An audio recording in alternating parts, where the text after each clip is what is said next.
Well, good morning. Welcome back to the Broadcast Retirement Network. I'm Jeff Snyder. This is BRN AM for Friday, April 8th, 2022. And our top story today, Manhattan real estate sales spike. And joining me now to discuss this and a lot more, Damon Kennard is with Douglas Elliman Real Estate out of New York. DK, great to see you. Thanks so much for joining us again on the program this morning. How you doing, JS? Good to see you.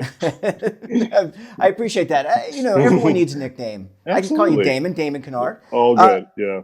Damon, let's talk about Manhattan real estate because during the Q1, and Douglas Elliman now has a report out, Q1 residential real estate sales through the roof here. What can you tell us?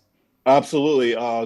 Number of sales, market is on fire. It's typically a pretty slow time of year, that first quarter, but we saw like a record-breaking quarter, the highest number of first quarter sales in like 33 years.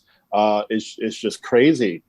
People are very excited. The market is red hot here, and I don't see any signs of it slowing down anytime soon. Yeah, and you're now entering spring. Typically, is a very busy selling season. So this is even the precursor to that. The average home price, Damon, according to the report, and you know this better than I, up 19%, almost 20%.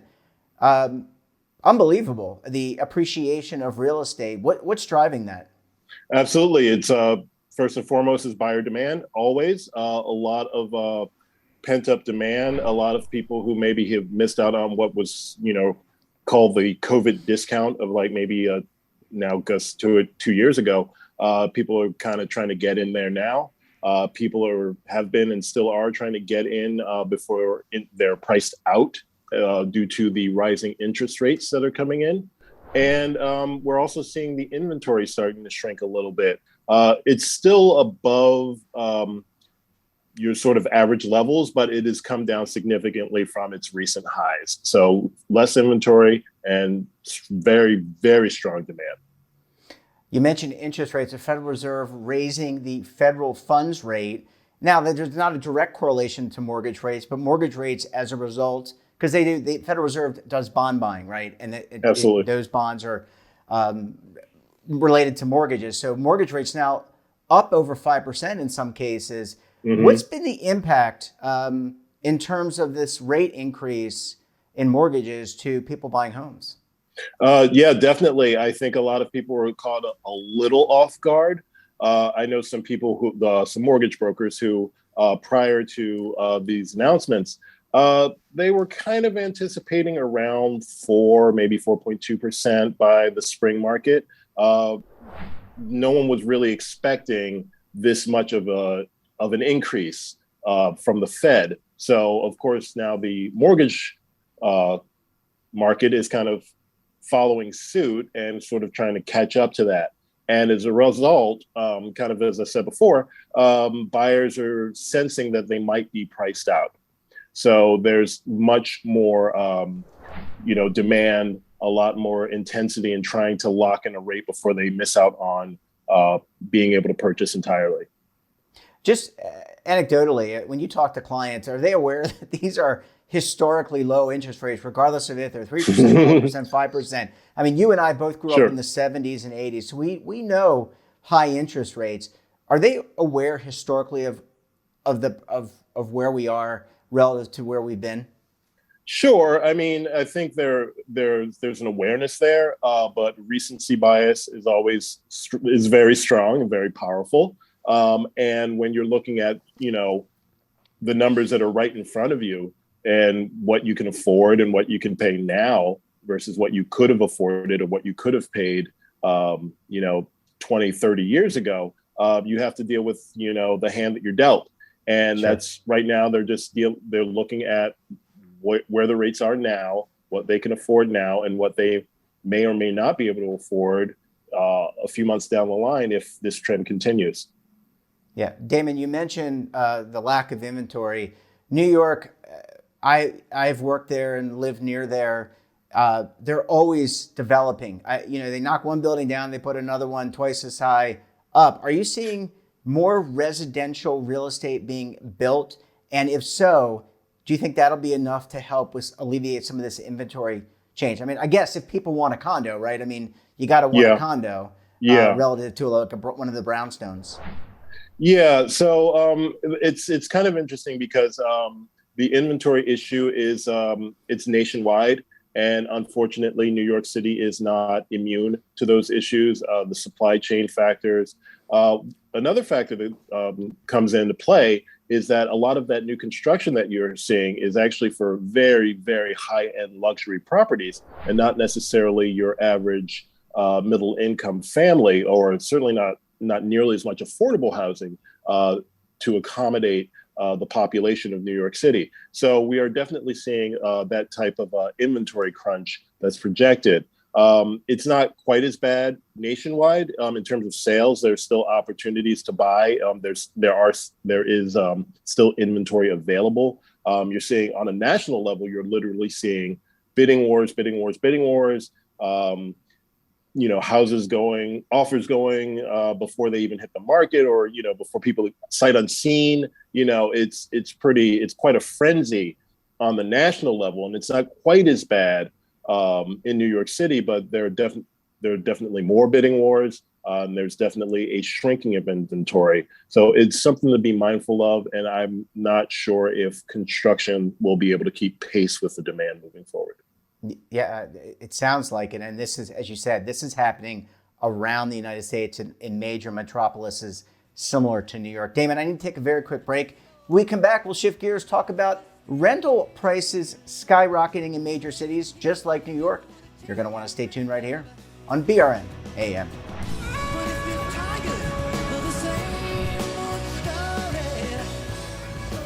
Imagine a new television network that will make you richer, healthier, and in control of your financial future.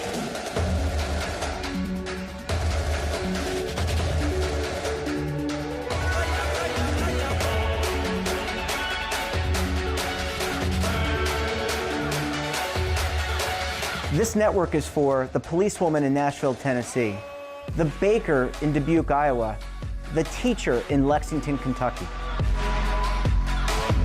We want to make the idea of savings and retirement culturally relevant. But what do you see as a defining issue of the midterms, especially for the smaller businesses? I mean, they are the lifeblood of the American economy.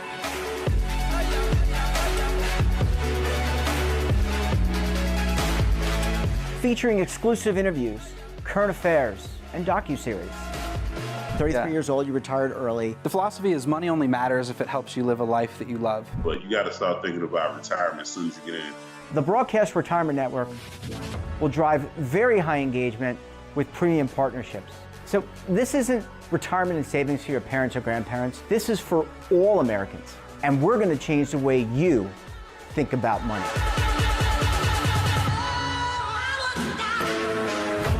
Welcome to the next frontier of retirement and savings. This is BRN, the Broadcast Retirement Network. Are you over 50? Would you like to get up to 33% more income in retirement? Then call now for this free book, Annuity Do's and Don'ts for Baby Boomers. This free book reveals little-known secrets about annuity strategies that will help you make the right choices before buying an annuity. Call right now for your free book, and as a bonus, we'll also throw in a free annuity rate report, both absolutely free for calling Annuity General today. Call 800-504-8194. Welcome back. We're talking this morning to Damon Kennard of Douglas Elliman Real Estate. Damon, thanks so much for staying with us this morning. My pleasure. All right, let's shift gears. We talked about home prices skyrocketing in New York and other major metropolitan areas. Let's talk about rents. Rents all over the United States in cities like New York going through the roof. And I have to ask you, what's been your take when you've been assisting a client? Are people getting priced out? People are clearly returning to these cities for opportunities. but are they getting priced out of the market? Yeah, definitely. The occupancy rate is very high. Vacancies are super low. Rents are, rising. It was like 23%, something like that, just recently, according to the recent reports. And it's just really tough. Landlords are conceding less and raising their prices, and it's very, very difficult to find a place if you're looking right now. A lot of people are not moving. Maybe we're considering a move and just deciding to kind of hang out for a little bit longer because the demand is very high and the supply is very low right now. Damon, are these rent increases that we're seeing? I mean, sometimes 15, 20%. I was reading something in the New York Post recently about a woman had a 25% increase in her rent. Is this an opportunity for the landlord to make back what he or they may have lost during the pandemic, or are we just getting back to regular pricing, and that's why these numbers are look so inflated? A little bit of both. Yeah, they definitely pulled back significantly. You were looking at landlords who had to take maybe 25, 30% haircut on their rents during that 2020 summer, fall season. Because there was just this massive exodus from major cities like New York. And now that this recovery is in full swing, they're able to charge and recover some of those costs and even a bit more. And then as inventory continues to remain low, they can take advantage of that and charge more, understandably. So it's a little of both. Yeah, absolutely. Yeah, and I think when you look at, for the average American, high gas prices, I was reading the New York Post and the New York Times, the cost of a slice of pizza now exceeds, I forget what they call it. There's like a barometer that they use. They look at the boroughs and exceeds like the subway cost, right? It's like $3 for a slice of pizza. So clearly food's going up. This is causing a real strain for people. Are people that you're working with and they're renting, are they making compromises? Maybe they had a 3-bedroom, they have 3 kids or 2 kids, and they just said, hey, look, kids, you're going to have to bunk up, or one of you is going to have to go stay at grandma's or live on the couch. Well, that's I think the main altering and sort of behavior has been to kind of grind it out and stay where you are. So if maybe a young family just had another child, or family had another child and they needed to expand, they're like, well, maybe we stay here. Maybe someone's not particularly happy in their neighborhood right now and they're considering a move. It's like, well, not really much out there. So it's very competitive, and the cost of moving is going to be just not worth it. So people are just really just grinding it out where they are, and just newer people who come to the city and they're, for new jobs or what have you, they just have to suck it up. Maybe they can get some roommates. Maybe they could do some short-term rentals in the meantime, but they're not really in much of a position to negotiate, and they just have to make do with what they can, be it, like I said, roommates or short-term rentals in the meantime. Damon, what about Jersey City, Hoboken, some of the areas in New Jersey, or maybe a little bit north of the city? Same issue? Are you, with lack of inventory in terms of rentals and price appreciation there? Yeah, absolutely. This is a nationwide issue. And not just the major cities, and especially like the surrounding cities have that same problem. And in fact, like there's the marriage, it's of the sales market and the rental market, because a lot of the buyers come out of the rental market.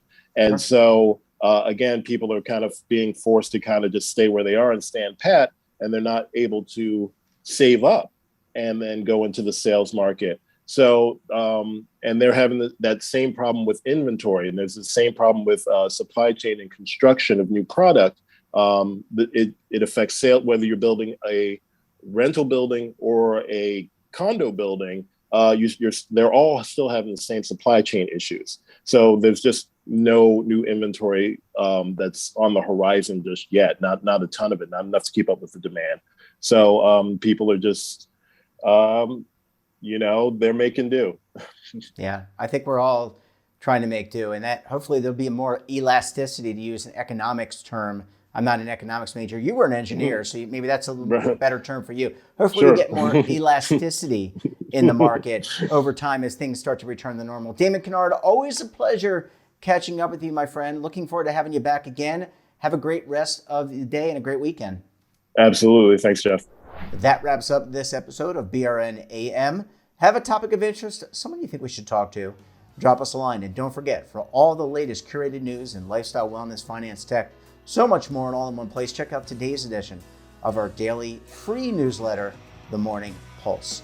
Want to search our archives? Check out our latest content? We'll visit our website and our streaming partners like Amazon, Roku, Samsung, over 100 more. We're back again tomorrow for BRN Weekly.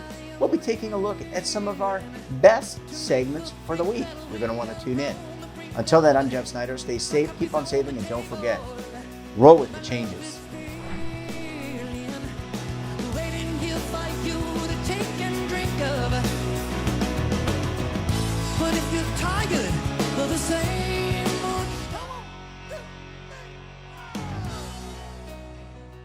Now is your opportunity to co-create content around any topic on the First Lifestyle and Wellness Network. Reach a global audience through our platform and co-own exclusive branded content. All of our programs are available on demand and also as audio-only podcasts, so you can take us on the go. Broadcast Retirement Network, available anytime, anywhere, and on any device. Are you being audited and do you owe the IRS $10,000 or more in back taxes? Is the IRS threatening to take more of your money? Don't fight the IRS alone. The Tax Doctor is here to help you negotiate your tax bill and reduce your stress. The IRS can freeze your assets and seize your bank accounts, but you can stop these IRS actions. The Tax Doctor will work with you using our years of experience to represent your case to help you get the best resolution under the IRS guidelines. Help is here to deal with the IRS to reduce your stress. We've handled thousands of cases, so we know what we're doing. If you owe $10,000 or more in back taxes, do not call the IRS alone. Call a Tax Doctor now for a tax emergency analysis. Call 800-224-6439.